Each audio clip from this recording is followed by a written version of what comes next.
रोज बनाए खाकर अपने भाग्य को कोसे। रात को ही चुपचाप सो जाए लकड़ी का गड्ढा लेकर एक दिन रही थी अपने घर को आ रास्ते में एक मंदिर देखा।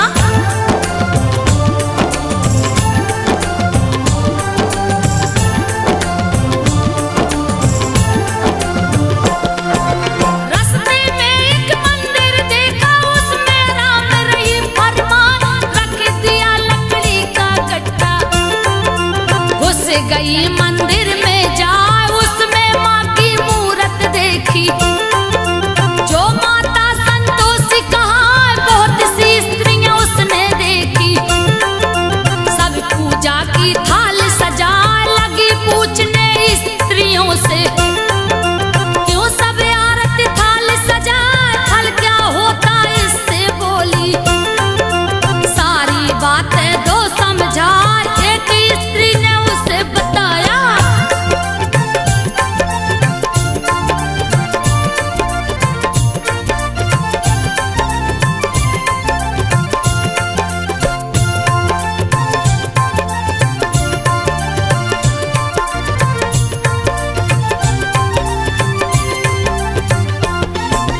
एक स्त्री ने उसे बताया सारी बात रही समझा। माता संतोषी का व्रत है उनको पूजने हम सब आए। माता जी को जो भी पूजता अन्य धन से घर भर जाए दूर हो जाती है निर्धनता। परिवार सुख शांति पाए जीवन में सुख शांति आती। मनवांछित फल सब पा जाए सदा सुहागन औरत रहती। कन्या मन के योग्य वर पाए सुख संपन्न हो जाते प्राणी।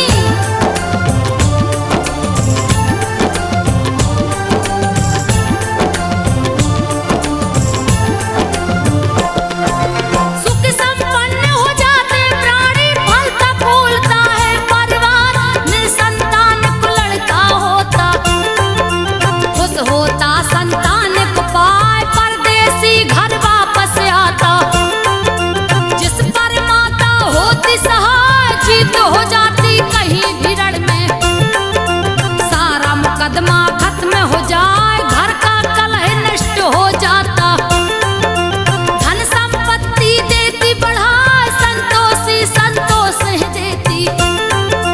मनोकामना पूर्ण हो जाए सभी स्त्रियां उसे बताई।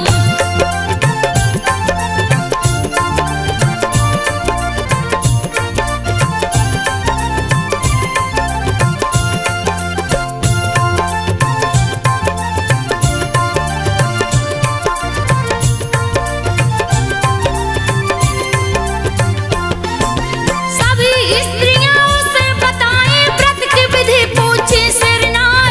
एक बूढ़ी स्त्री ने बताया सारी विधि रही समझाए। गुड़ चने का प्रसाद बांटना खुद भी उसको लेना खाए। गुड़ चने सज पूजा करता संतोषी मां प्रसन्न हो जाए। शुक्रवार को व्रत है रखते सूर्य उदय से पहले नहा स्नान ध्यान से निवृत्त होके माँ संतोषी के मंदिर जाए। माँ के व्रत की सुने कहानी।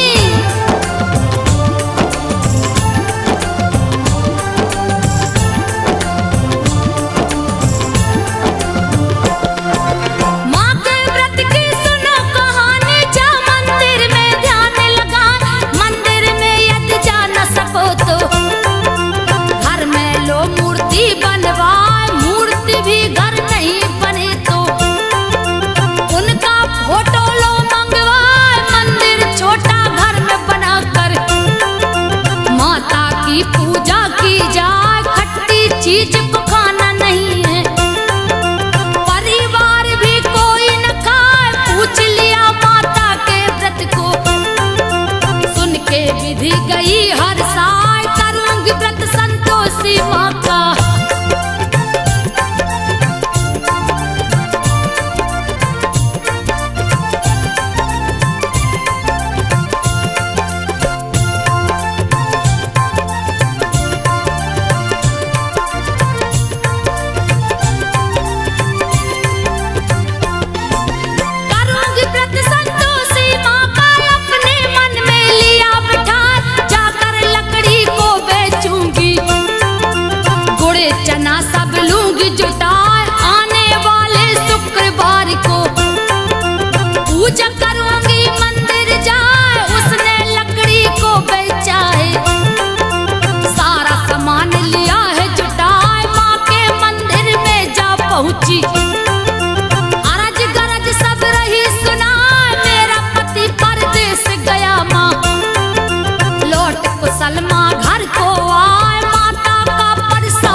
बातें दो बतला, यही तो तेरी बहू है बेटा।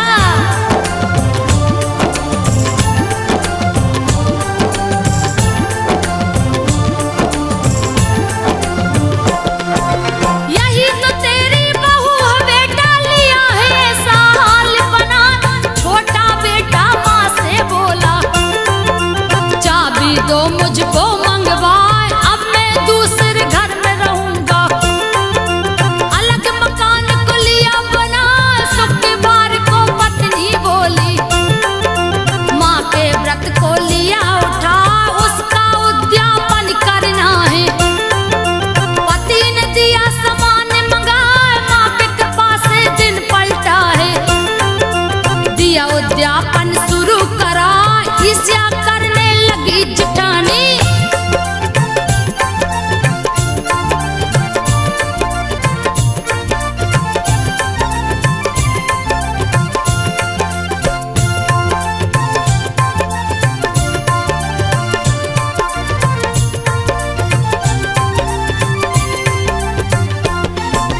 ईर्ष्या करने लगी जिठानी, बच्चों को है रही समझा। जाके खट्टी चीज मांगना, किसी बहाने लेना खाए, सबको खिलाई है जैसे ही। बच्चों ने दिया मुँह को फुला, नहीं दिया है उसने खटाई। पैसे को दे दिया है जाए, पैसा लेकर खरीद खटाई। सभी ने लिया है मुँह से लगा, उसके पति को पकड़ ले गए। राजा के सिपाही आए, माता का व्रत भंग हो गया।